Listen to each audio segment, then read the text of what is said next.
Hi hello నమస్తే welcome back to my channel. చాలా రోజుల తర్వాత ఈ వీడియో చేస్తున్నానండి.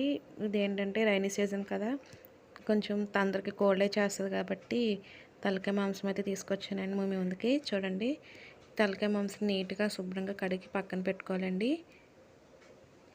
సో ఉల్లిపాయలు కూడా ఒక 4 ఉల్లిపాయలు అయితే తీసుకోవాలండి. ఆనియన్స్ అని చిన్న ముక్కలకు కట్ చేసుకోవాలి. ఇప్పుడు ఉప్పు, కారం, పసుపు, చింతపండు కొద్దిగా తీసుకోవాలండి. అండ్ అలాగే మనకి చికెన్ మసాలా అండి, గరం మసాలా, అల్లం వెల్లుల్లిపాయ అన్నీ వేసుకుని ఎప్పుడు రెగ్యులర్గా చేసుకుంటాం కదా, ఆ మసాలా వేస్తాను. కొంచెం కొత్తిమీర, అండ్ ఆయిల్ అండి.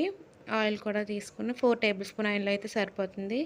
ఇప్పుడు కుక్కర్ పెట్టుకొని 4 స్పూన్ల ఆయిల్ ఉంది కదండి, ఈ ఆయిల్ కూడా వేసుకోవాలి. ఇప్పుడు ఇందులోనే ఆనియన్స్ కూడా యాడ్ చేసేసుకోవాలండి. ఆనియన్స్ అనేవి బాగా ఫ్రై అయ్యే వరకు ఫ్రై చేసుకోవాలన్నమాట. చూసారా, ఆనియన్స్ వేస్తాను కదా, ఇప్పుడు ఒకసారి కలిపేసుకుని రెడ్గా వచ్చే వరకు ఫ్రై అయ్యే వరకు ఫ్రై చేసుకోవాలి. ఆనియన్స్ అన్నీ కొంచెం ఎర్రగా వచ్చాక వేగాక ఇప్పుడు మసాలా అనేది యాడ్ చేసుకోవాలండి. చికెన్ మసాలా నేను ఎప్పుడు రెగ్యులర్గా వాడే మసాలా అయితేనే వేస్తున్నాను. అది కూడా కొంచెం కలిపేసుకుని కొంచెం ఫ్రై అయ్యి పచ్చివాసన అంతా పోయే వరకు ఫ్రై చేసుకోవాలండి. చూసారు కదా, మసాలా కూడా ఫ్రై అయిపోయింది. ఇప్పుడు కూర ఏదైతే తలకాయ ఉందో కూర అది కూడా యాడ్ చేసేసుకోవాలండి.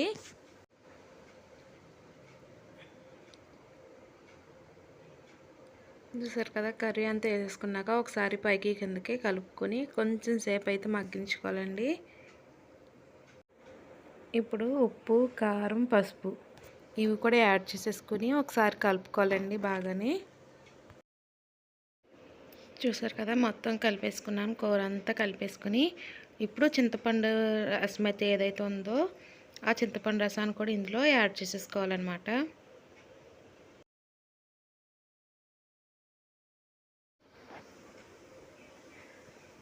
ఇప్పుడు ఒకసారి కూర అంతా కలుపుకోవాలండి గట్టితోని. ఇలా కలుపుకొని కుక్కర్ విజిల్ అయితే పెట్టేసుకోవాలండి. ఒక 10 or 15 వేయించుకోవాలన్నమాట విజిల్స్.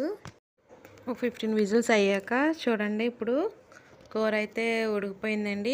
కొంచెం దగ్గరికి వచ్చే వరకు మగ్గించుకుంటే సరిపోతుంది. సో ఇప్పుడు కొంచెం కొత్తిమీర కూడా యాడ్ చేసేసుకుందాం.